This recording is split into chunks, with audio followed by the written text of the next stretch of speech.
Okay, ang una itong 5 plus 5. Ano nga ulit? 5 plus 5 is? 10! Ano muna ang ating isusunod? 0! At yung 1 magiging group. So, etong 1 wag natin kakalimutan. 1 is 1 gawa 1. Lagi ko siyang isasama sa anong isasama nyo yan. Naintindihan pagsasama-sama. So, para hindi makalimutan, yun muna ang una nyong i-add.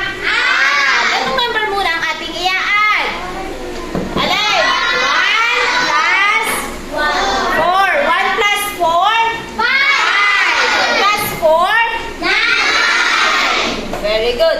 Ano ang sunod nating i-add? Aling digit? 1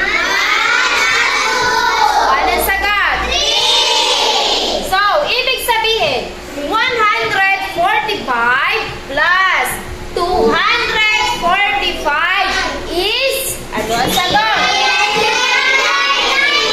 Okay, very good. Lagi niyong ibabox ang inyong